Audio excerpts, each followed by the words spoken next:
Queridos, hoje nós gostaríamos de estar meditando, eu acho que eu vou falar um pouco menos, vou tentar falar um pouco menos hoje, porque o testemunho aqui, né, foi muito bonito. A Marilza realmente se empolgou e é uma bênção ver o que Deus tem feito na vida dela. Nós nos alegramos muito no Senhor. A alegria do pastor é isso, a maior alegria dos pastores é essa, é vermos o Espírito Santo de Deus trabalhando nas vidas, as pessoas recebendo a palavra, crendo na palavra, obedecendo a ela e realmente vendo o fruto disso.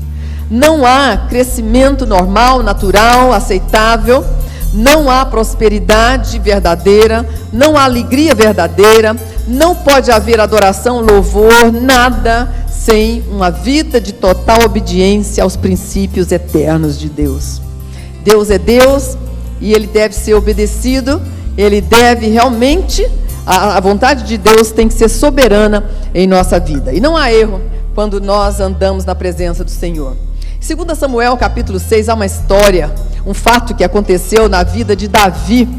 Davi tinha uma paixão por Deus, Davi amava Deus, e quando ele se tornou rei de Israel, durante algum tempo ele teve que fazer muitas guerras, mas logo ele sentiu a necessidade profunda de trazer a arca do Senhor para um lugar mais próximo a ele. Ele queria ter aquela arca do Senhor na sua cidade. A arca de Deus representava a presença de Deus. Queridos, nós estávamos orando no começo do culto para que a presença de Deus se fizesse sentida neste lugar. Amém? E para que a presença de Deus seja sentida neste lugar, nós temos que ter corações íntegros, retos diante dele, né? Estarmos realizando um culto de todo o coração, em espírito e em verdade para ele, e realmente a presença dele se manifestará em nosso meio. Mas naquela época, a arca era a figura da presença de Deus. E como a arca não estava ali na cidade com Davi, ele queria trazê-la. E ele resolveu chamar muitas pessoas, né, muitos príncipes de Israel, um número de 30.000 pessoas, né, e ele escolheu algumas pessoas para trazerem a arca, carregarem a arca. E ele mandou fazer um carro de boi novo. Quem conhece carro de boi? Eu já andei em carro de boi, morei em fazenda, então já andei em carro de boi. É meio devagar, né? Não é igual, não é de jeito nenhum igual aos nossos carros de hoje, né? Então ele mandou trazer aquela arca, né? E ali estavam Uzá e Aiô, filhos de Abinadab, guiando aquele carro. Não era guiando assim, não tinha direção, guiando o carro, guiando aqueles bois, né? 2 Samuel capítulo 6. Eu nem vou ler, só estou contando essa história, é uma aplicação antes de entrar.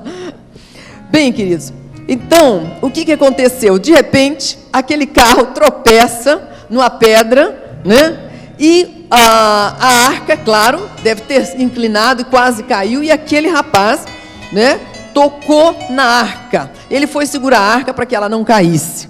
Na mesma hora, ele foi morto. Ele foi morto. Ninguém podia tocar na arca, ninguém podia olhar para a arca.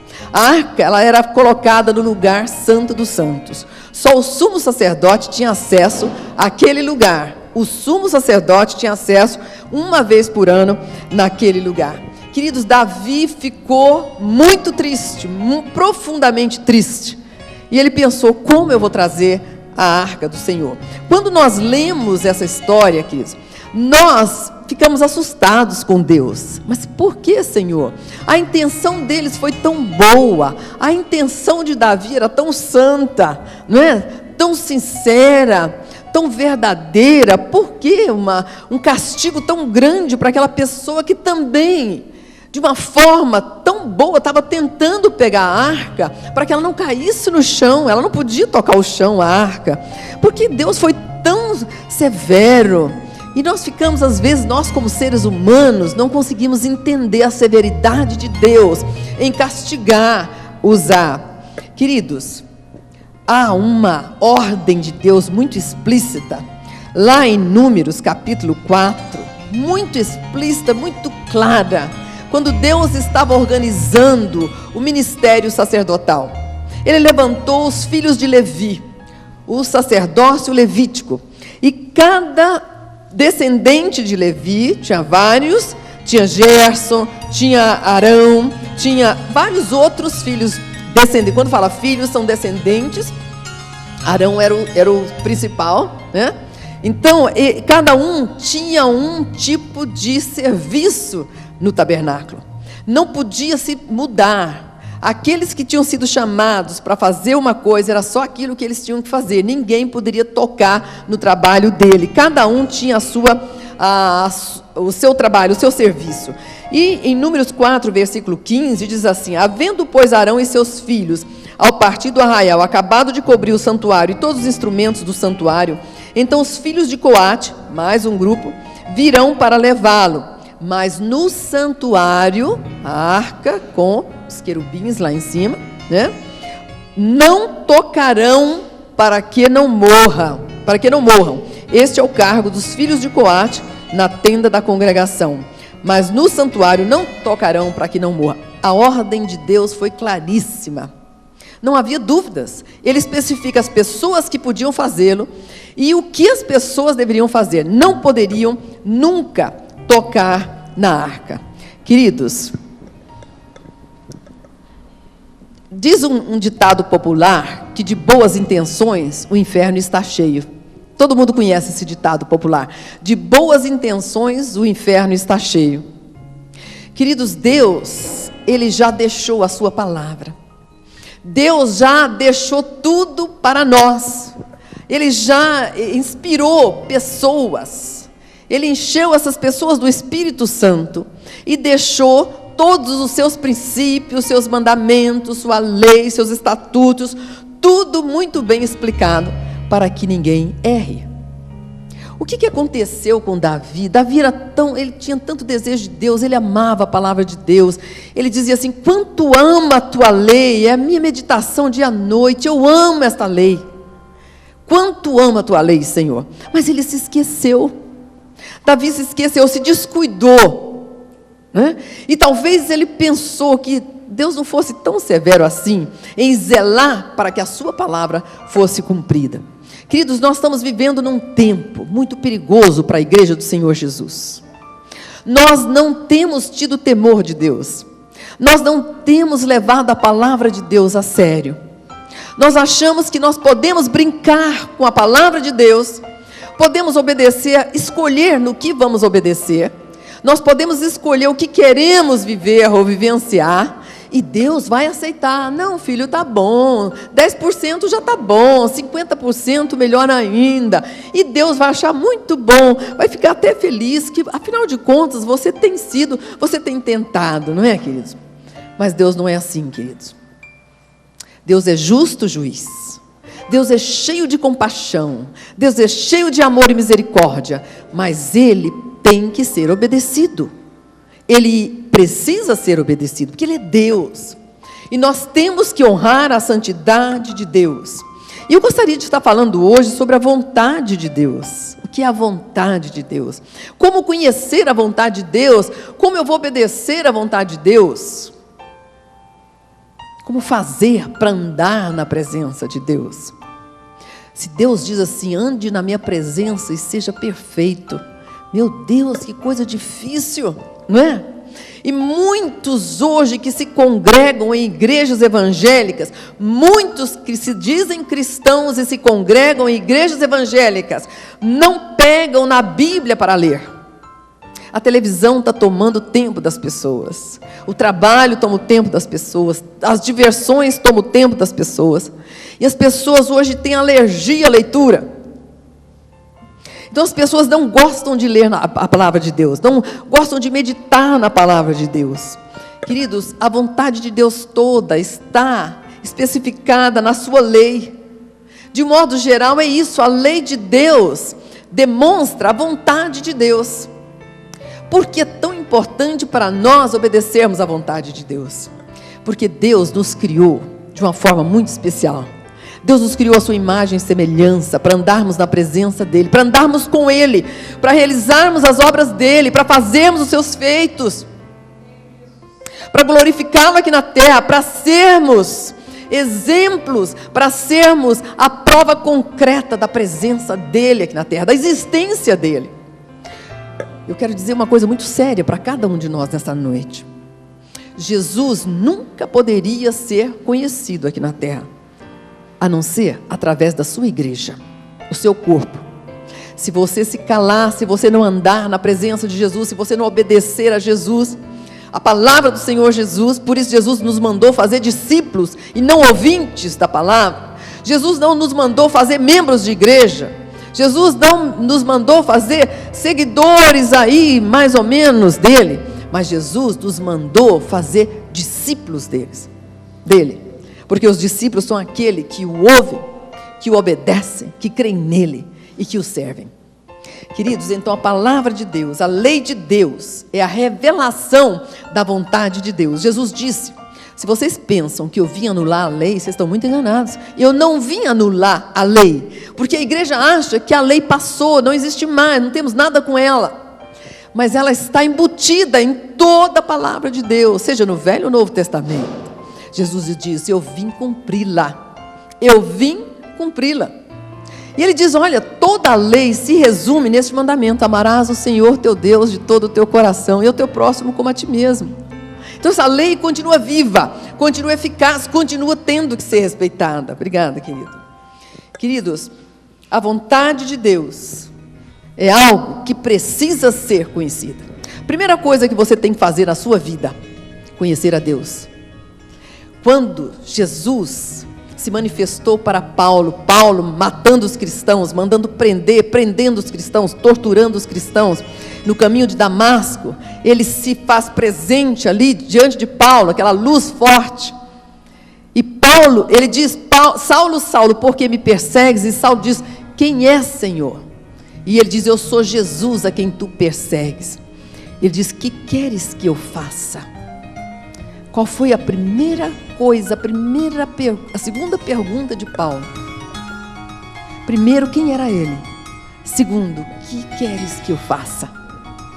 Qual é a tua vontade para mim agora? O que o Senhor quer que eu faça? Primeira coisa, conhecer a Deus. Ele reconheceu Jesus. Ele já o chama de Senhor.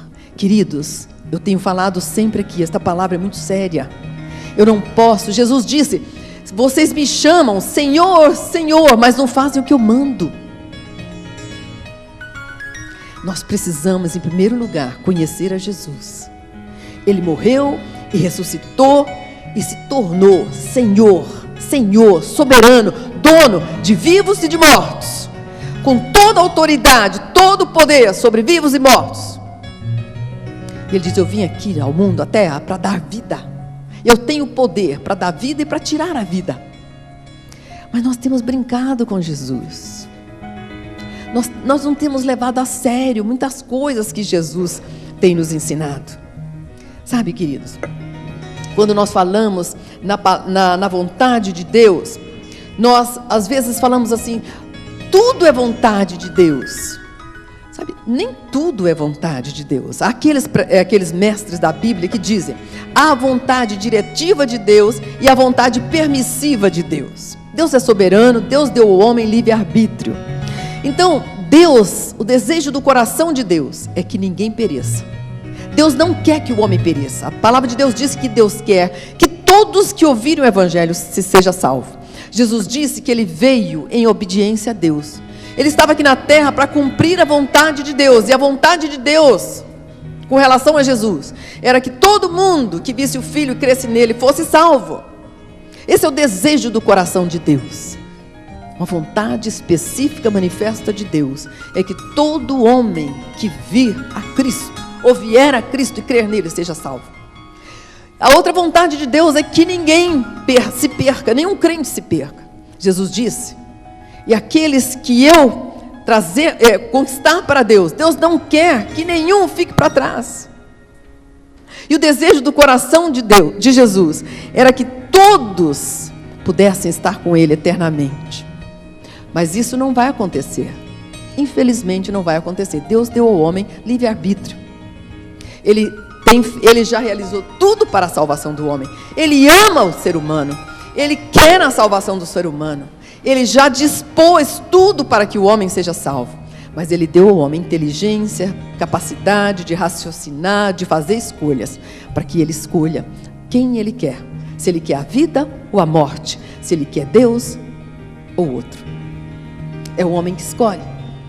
E sabe, queridos, há algumas coisas que acontecem na terra que nós não podemos dizer, é a vontade de Deus.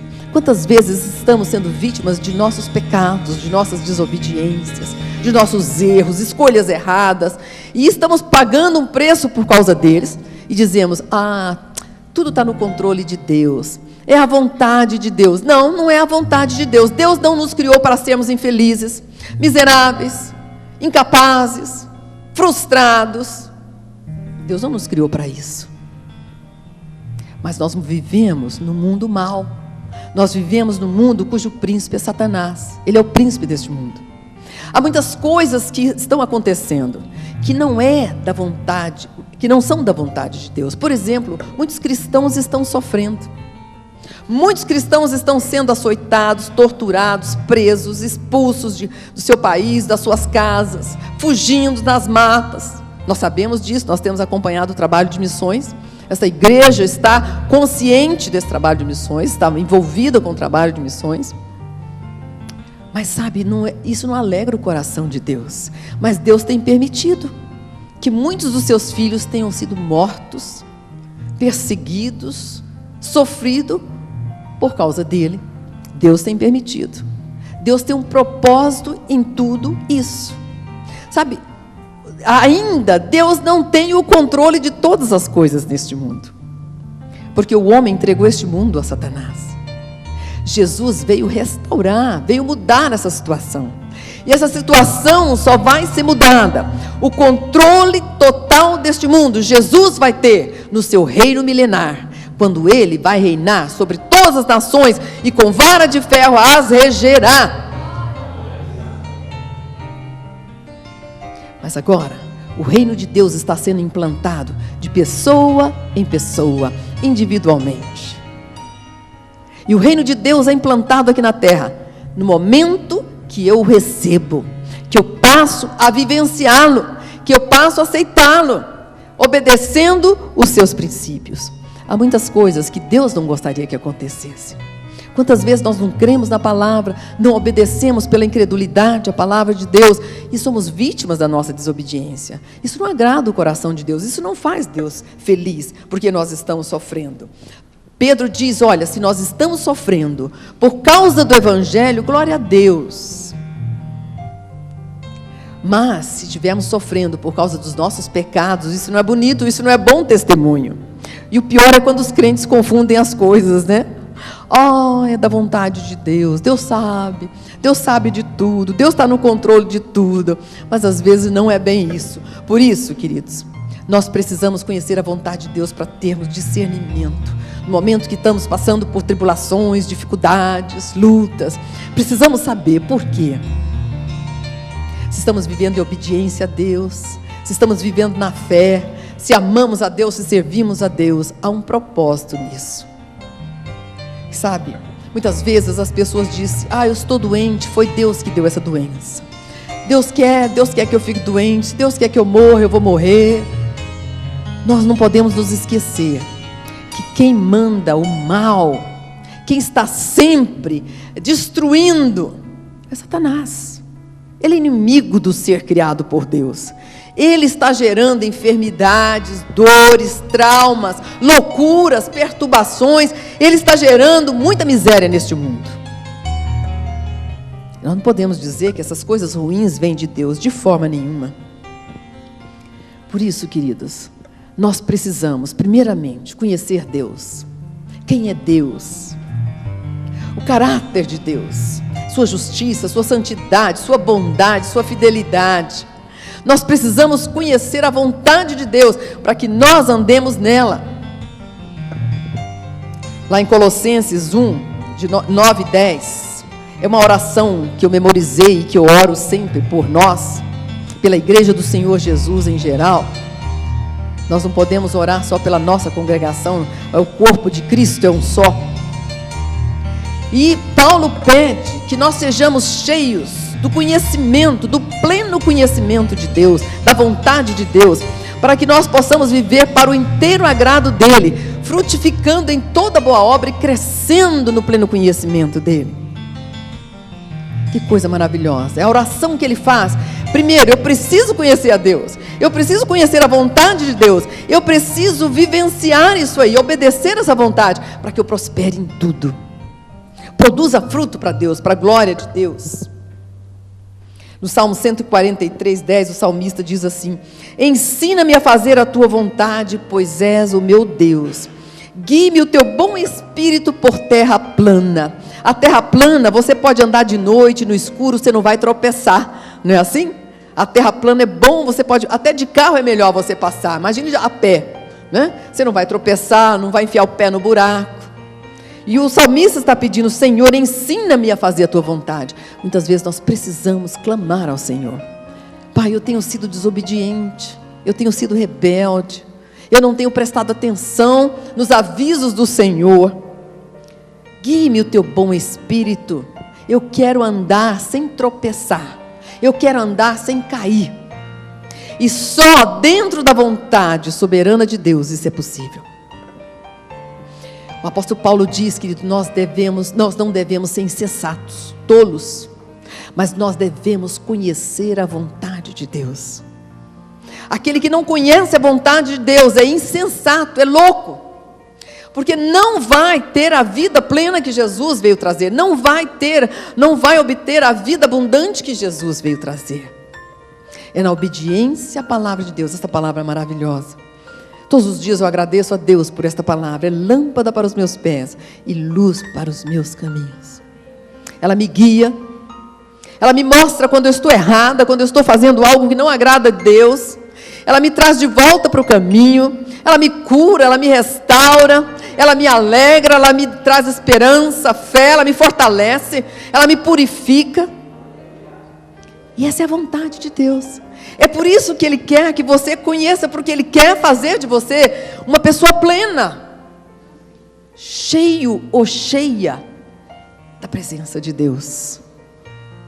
Como é bom andar com Deus. A Bíblia cita de algumas pessoas que andaram com Deus. Noé andou com Deus, Moisés andou com Deus, Abraão andou com Deus. Quantas pessoas, Enoque andou com Deus, foi trasladado, coisa maravilhosa. E às vezes você pensa que isso é algo impossível. Não, queridos, nós temos que andar não com Deus, mas em Deus. A igreja é algo muito maior, queridos. A igreja anda em Deus, em Cristo. Nós estamos em Cristo, é mais que com Cristo, é muito mais do que com Cristo, é em Cristo, estamos ligados a Ele. Deus nos ligou a Jesus, Deus nos deu o seu Espírito Santo para que nós não erremos,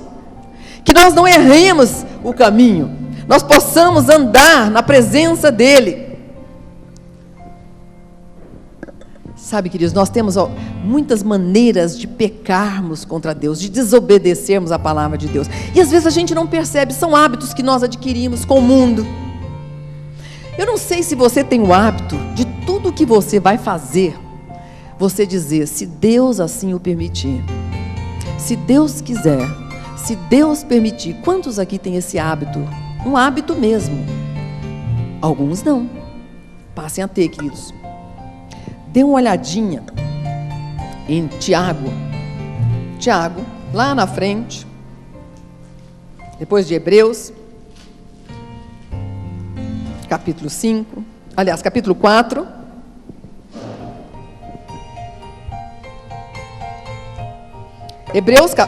Tiago 4, a partir do versículo 13. Preste atenção se você tem esse hábito.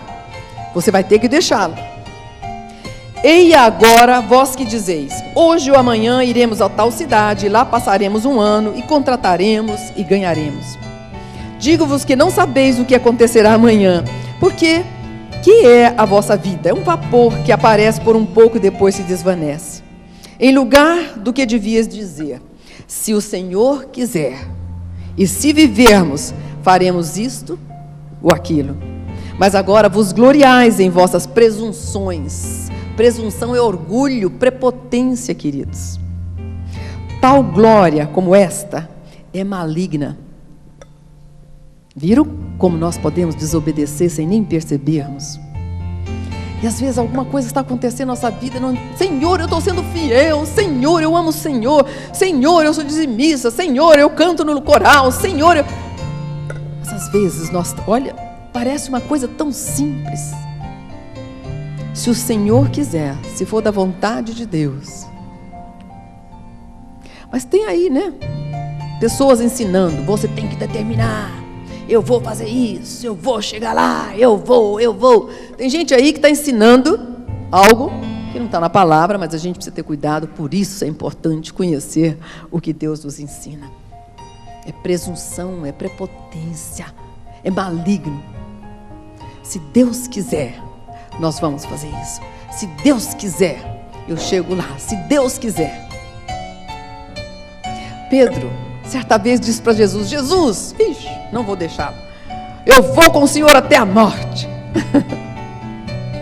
Ele não sabia que ele não tinha essa capacidade ainda. Ele estava confiando nele mesmo.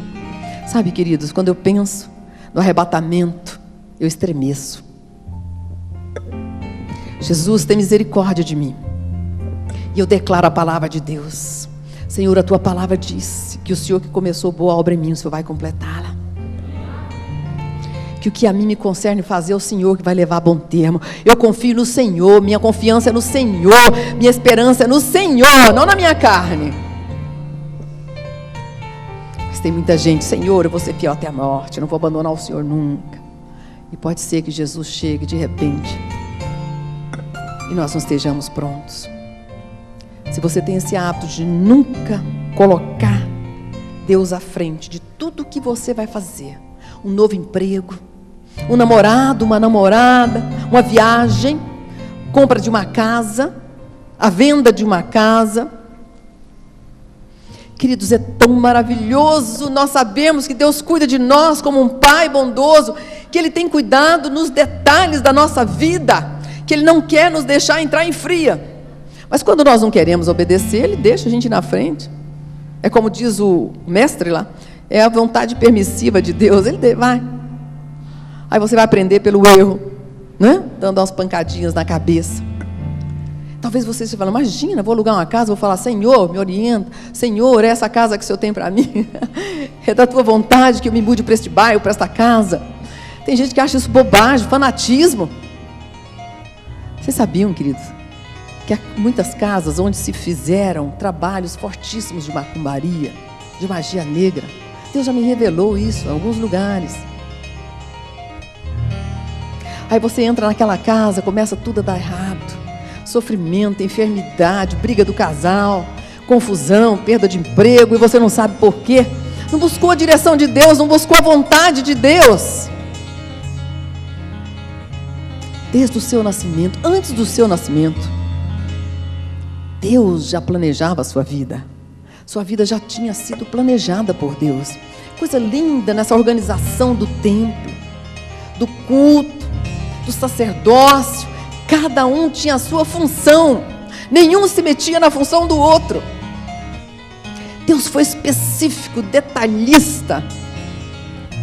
Em tudo Ele está nos ensinando grandes lições, queridos. Por que eu preciso buscar a vontade de Deus? Porque Ele é meu Criador, é meu Deus, é meu dono, é meu Senhor. Ele é meu Pai, Ele é que cuida de mim. Eu sou dEle. Eu existo por causa dEle, não Ele por causa de mim. Paulo sempre se expressava assim: olha, se o Senhor permitir. Ele tinha a intenção de viajar para tal lugar, de visitar tal grupo, de pregar em tal lugar. Mas ele dizia: se o Senhor permitir, se for da vontade de Deus. Paulo usa muito essa expressão. Vamos mudar, né, queridos? Vamos mudar. Agora, tem certas coisas que você não precisa perguntar, né? Não precisa dizer assim: se Deus quiser, né? Se Deus quiser, eu vou crer. Você não vai dizer isso. Você tem que crer, né? Tem certas coisas que são óbvias, você não precisa dizer assim. Não é isso? Paulo dizia: mas em breve irei ter convosco, se o Senhor quiser. Querendo Deus, outra vez voltarei a vós. Ele estava sempre na dependência da vontade de Deus. E ele vivia inteiramente para pregar o Evangelho do Senhor Jesus, ministrar a palavra de Deus. Queridos, nós vivemos num mundo que está envolvido nas trevas. A palavra de Deus disse para que o mundo obedeça a Deus. E nós estejamos sendo embaixadores do reino de Deus, pregando essa submissão a Deus. Nós temos que começar em nós essa obediência. Nós temos que ser pessoas realmente obedientes à palavra de Deus. Andar na presença de Deus. Qual foi a oração que Jesus ensinou? Venha o teu reino e seja feita a tua vontade. Quantas pessoas neste mundo fazem essa oração, mas não estão nem aí em conhecer a vontade de Deus? Como uma aluna que eu tive, que achava que ela não iria para o inferno, porque ela era uma pessoa bondosa, não fazia o mal. Eu só perguntei para ela: você sabe o que Deus quer de você? Aí ela parou e disse: tem razão. Queridos, nós como igreja do Senhor Jesus Cristo, vamos completar a nossa obediência. Vamos estar submissos a esse Deus maravilhoso, bondoso, que quer nos conduzir de uma forma tão maravilhosa. Como é bom andar na presença de Deus, principalmente quando você está passando por tantas lutas. Que conforto você tem em saber: Deus está comigo. Deus está comigo, Ele vai me dar a vitória. Mas você só pode ter essa paz, essa tranquilidade, essa força, quando você está andando com Deus. Não se anda com Deus em desobediência. O primeiro que desobedeceu foi jogado lá dos céus. Não pode haver desobediência na presença de Deus, queridos. Se você quer andar na vontade de Deus, caminhar com Deus, aprender a caminhar com Deus, primeira coisa, conhecer esse Deus. Deus sempre manda que nós conheçamos o seu nome, porque o nome de Deus fala do caráter de Deus, não é isso? Deus o provedor, Deus aquele que faz as nossas guerras, Deus de paz, né, que nos traz a paz, e assim os nomes de Deus falam do caráter de Deus. Segundo, conhecer a vontade de Deus. Foi a segunda pergunta de Paulo: que queres que eu faça, Senhor? Ele reconheceu a Jesus como Senhor, nunca mais deixou de obedecer ao Senhor. Terceiro passo, obedecer. Não adianta conhecer e não obedecer. E quarto passo, amá-lo de todo o nosso coração. Quanto mais nós caminhamos com Deus, nós conhecemos a Deus, mais nós vamos amando a Deus, mais o amor aumenta, porque você vai vendo toda a bondade, toda a glória, toda a graça desse Deus tão maravilhoso. Quão obediente você tem sido à palavra de Deus? Quão obediente você tem sido à palavra de Deus? Queridos, não vamos usar a vontade de Deus para exercermos uma passividade aqui na terra. É vontade de Deus que você lute. É vontade de Deus que você lute contra a sua carne, contra o mundo e contra o diabo. Já está aqui. É vontade de Deus. Está lá, Efésios 6, capítulo 6, a partir do versículo 10. Nós somos ordenados a sermos guerreiros de Deus. Guerrear as guerras santas de Deus. Nesta obra maravilhosa de restauração da humanidade e da terra. Deus não faz sozinho. É junto conosco. A nossa parte, a parte dele. A dele já está toda feita. Foi consumada a obra que tinha que ser feita. Jesus disse: está consumada. Quantos aqui podem dizer: o Senhor está sempre comigo, porque eu faço sempre o que lhe agrada? O Senhor está sempre comigo, porque eu faço sempre o que lhe agrada. Quantos nessa noite podem dizer isto? Queridos, é terrível quando você está precisando demais do socorro de Deus, mas você não tem nem coragem de levantar a cabeça para orar. Você não tem nem coragem de pedir, porque você sabe que você está vivendo uma vida totalmente desagradável a Deus. E você entra em pânico e desespero. Mas quando você está andando com Deus, que coisa boa. Você sabe que por maior que seja a provação, Deus vai te tirar dela. Deus está ali, Ele vai te tirar, Ele vai te exaltar, Ele vai te honrar, Ele vai te abençoar. Obedecer a Deus é algo imprescindível para o nosso viver, queridos. Diário. É imprescindível para nós. Quando Isaías disse: deixa o ímpio o seu caminho, o homem mau, os seus pecados, sua iniquidade. Busca o Senhor enquanto você pode achar. Invocai-o enquanto Ele está perto. Porque os meus pensamentos, diz o Senhor, não são os vossos pensamentos.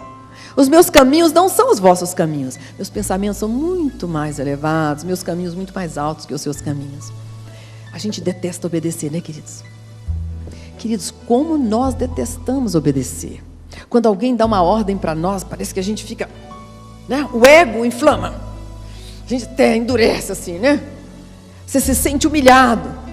Cada vez que você tem que obedecer uma ordem, parece que você se sente humilhado. No reino de Deus, cada vez que você obedece, cada vez que você se submete, você é exaltado. Você é mais exaltado. Você é mais exaltado. E muito crente não entendeu isso. Não quero ser humilhado. Já tem problemas de baixa autoestima, aí a coisa pior ainda. Por isso que nós precisamos ser tratados, porque senão vai ser mais difícil a aplicação da palavra na nossa vida, não é? Nós não gostamos de obedecer. A criança não gosta de obedecer.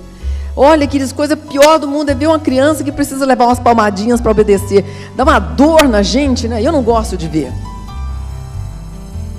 Às vezes, quando eu via, a minha irmã tinha que muitas vezes dar umas palmadinhas lá, principalmente no Júnior, que era o mais difícil. Eu falava, meu Deus, por que ele faz isso? Por que ele não obedece logo? Né? E da mesma forma nós com Deus, queridos. Por que nós não obedecemos logo? Deus quer nos dar o melhor, Ele quer nos conduzir da melhor forma, da melhor maneira, Ele quer nos abençoar. É por isso que Ele diz que nós precisamos conhecer a vontade dEle, precisamos andar no centro da vontade dEle. Quantos aqui estão vivendo no centro da vontade de Deus? Quantos estão na igreja onde Deus, no ministério onde Deus o colocou? Quantos aqui os colocou? Quantos aqui estão no ministério que Deus lhes deu? Porque Deus deu a você dons, aptidões, talentos, gosto para aquele ministério. Quantos estão?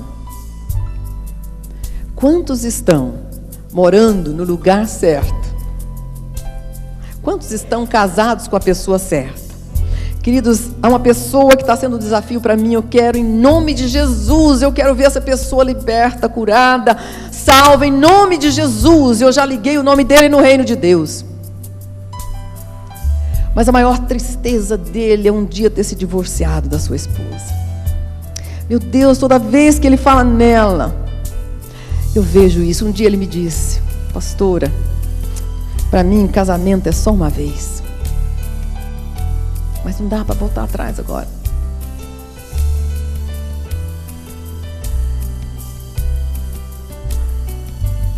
Eu vejo tanta coisa triste naquele coração.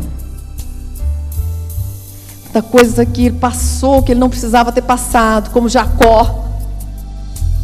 Porque sua mãe não obedeceu, sua mãe não creu, sua mãe quis ajudar a Deus, confundiu, atrapalhou a vida de Jacó. Um homem feliz. Príncipe de Deus, patriarca. Chega diante do faraó, o faraó pergunta: quantos são os anos da sua vida? Poucos e maus foram os anos da minha vida. Patriarca, príncipe de Deus. Sabe, cada vez que eu vejo essa pessoa, eu fico muito triste. Eu quero, olha, eu peço, clamo a Deus pela vida dele. Senhor, Satanás não vai destruir essa vida totalmente. Como o diabo tem tentado matá-lo. Queridos, andar com Deus é a maior segurança que nós temos. Não existe nenhuma segurança maior do que essa. Nem casa, com tudo quanto é recurso de proteção. Nada. Não existe nenhuma segurança maior do que andar no centro da vontade de Deus. Eu só vou ser levado o dia que Deus quiser. O dia que Deus determinou que chegou o meu tempo de ir embora. Eu creio nisso. Quando eu tive câncer, queridos, eu não tinha essa fé para orar, mas minha oração foi: Senhor, se eu já terminei o meu ministério, o Senhor vai me levar, mas se eu não terminei, o Senhor não vai me levar. E não levou mesmo. Coisa melhor do mundo. Essa é a segurança que você precisa ter. Não se agarra a nada, a ninguém. Muitas vezes você está desobedecendo a Deus, deixando o que Deus tem a oferecer para você por causa de crenças, de pessoas, de hábitos, de costumes, de religiões. Deixa tudo, porque Deus tem o melhor. Não há salvação. Salvação é restauração, é libertação, é cura, é vida. Tudo isso é salvação. É livramento. Tudo é salvação. Não há salvação em nenhum outro a não ser em Jesus Cristo. Nenhum outro nome na face da terra. Não há salvação. Só em Jesus. Quantas vezes pessoas estão invocando outros nomes? Estão desafiando Jesus na sua autoridade. Porque a única autoridade que Deus delegou aqui na terra para abençoar, para resgatar, para salvar, para curar, é Jesus Cristo. No nome de Jesus, há todo o poder. Todo o poder e autoridade me foi dada na terra e no céu. Não existe nada mais confortável de que obedecer a Deus, estar no centro da sua vontade, andar na presença de Deus. Quem quer andar na presença de Deus? Faça como salmista: Senhor, que teu Espírito me ensine, me guie a andar nos caminhos retos, planos. Espírito Santo de Deus, me guie, não me deixe tropeçar, não me deixe errar. Espírito Santo de Deus, me ensina a ouvir a tua voz. A voz dele é tão suave. Se você fizer muito barulho, você não vai ouvir. Se você é muito agitado ou agitada, muito envolvido com tantas coisas, você não vai ouvir o Espírito Santo. E é Ele que Deus colocou em você para guiar você pelos caminhos da vida, os caminhos da honra, da glória, da bênção. Amém, queridos? Vamos ficar de pé.